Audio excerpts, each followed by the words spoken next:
Hey everyone, Sandra here for another great wellness topic. Today I want to talk to you a bit about brain health. So it's June.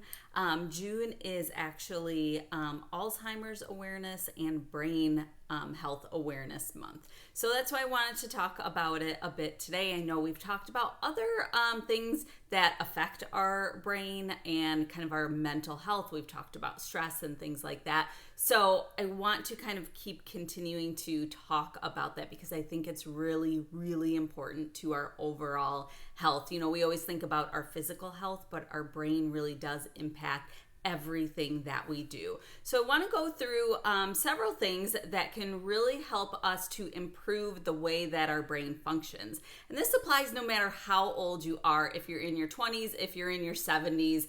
These are all good things that we should all be keeping in mind. Now, of course, the earlier in your life that you start to kind of create some of these habits, the better off that you'll be, but it's definitely never too late. So I'm just going to kind of list through them just so that this isn't super long, but I really do feel like I could make a video about every single one of these points. So if there is anything that resonates with you in particular that you'd love to learn more about, definitely just comment and let me know and we can get it into the rotation for an upcoming video.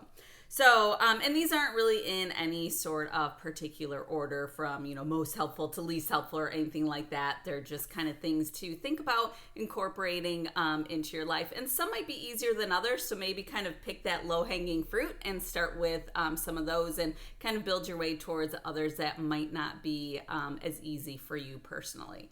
So the first one is having some sort of mental stimulation. So learning new things, doing math puzzles, word puzzles, anything like that. Anything that kind of gets you to be using your brain differently and in more challenging ways is really going to help keep our brain functioning optimally.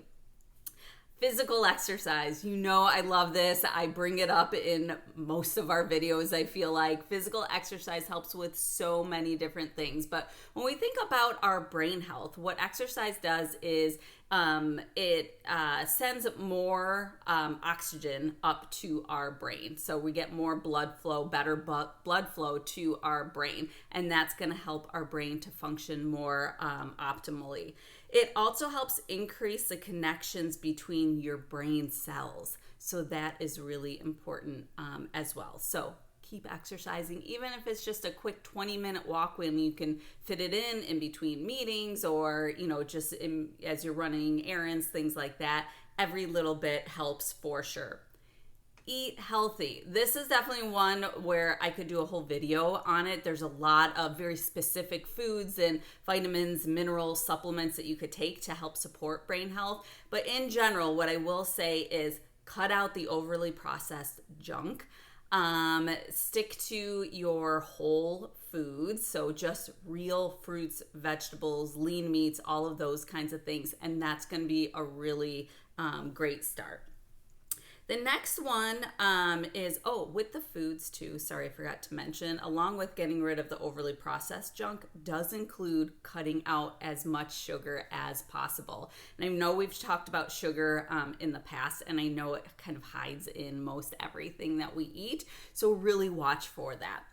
The next one is taking a look at some of the numbers in your annual physical. So if you've not had your annual physical yet, here's your reminder to go ahead and go get that. But there's a few things in particular. There's obviously a lot more things that you could be looking at, but some of the easy ones to look at are your blood pressure, your blood sugar levels, and your cholesterol. All of those things really do impact your brain health, so make sure that you've got those under control. If any of those are out of, the healthy or normal range, definitely talk to your doctor about a plan to work on those.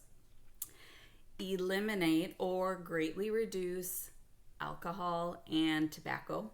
I'm just going to leave it at that. A drink here and there is fine, but just don't go overboard on it. Another thing that's really going to help your brain is sleep. So making sure that you're getting really good restful sleep. So don't just think about the quantity. So you're going to want to aim for, 7 to 9 hours of sleep. But also think about the quality of sleep that you're getting. So make sure that you're getting really good sleep. So are you tossing and turning a lot? Do you wake up overnight? All of those things are really good indicators that you're not getting great sleep. So even if you might be in bed for 8 hours, let's say, if you're getting up all the time, you're waking up, you're not getting good sleep. So keep that in mind. Listen to your emotions. Take note of your emotions. Take note of how you're feeling. And if you feel like at any point, whether it's, just for particular situations, maybe it's a certain time period in your life, or maybe it's an ongoing chronic thing. But if you feel like your emotions are, a bit off, or you have any other sort of mental health issues, maybe it's anxiety or depression or those kinds of things, definitely seek out help. I know there is this weird, crazy, I'll just say stupid stigma about mental health issues in our society still. But there is absolutely nothing wrong with asking for help. And some of that help might be just going to some therapy sessions, and maybe that's enough to help you. Maybe some changes in your diet and exercise are what you need. Maybe you need some medications. Whatever the solution is, seek it out and get help. And that's really going to help your brain as you get older.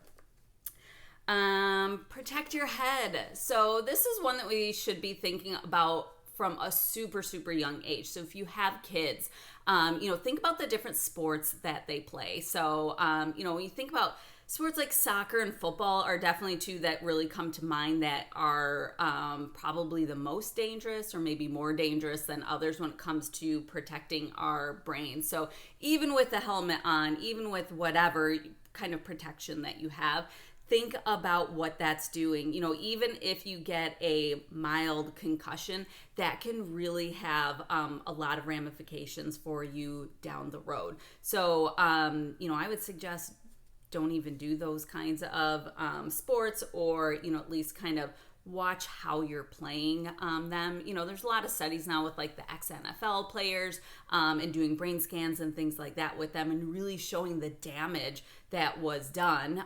And luckily all of that is, or most of that is reversible. You can change things, you can, change your diet, different exercises, things like that to really help. But why put yourself in that situation to begin with, right? So the last tip that I have for brain health, I really love this one because I think it's great. It's fun, and I think people don't really think about it related to our brain health, and it is being social. Having a great social network. This really helps our brains and helps them to continue to function properly, especially as we get older. That's a time where we may be losing some of our friends, or we may not be physically able to go out and, meet with friends, or, go to the same places that we did when we were a bit younger. So it's especially important to kind of continue that as we get older. And there's a really great study, I think it's called the Blue Zone study, and it's where they looked at areas in the world where there is a higher proportion of people who live to be 100 years old and older. And, there was a lot of different factors that, played into their longevity. But one of the ones that every single one of those regions had in common was this idea of having a really strong social network, even to 100 plus years old. So that is super important, and it just keeps your brain going and keeps you healthy in a lot of different ways. So I hope these tips were helpful for you. Did any of them resonate with you? Share, comment, which ones were ones that you thought, wow, this is maybe surprising, or are there other ones that you personally do, or maybe that you've heard about that would be helpful to share with everybody else? Comment on this activity and share. Hope everybody enjoyed it, and we'll talk to you soon. Thanks.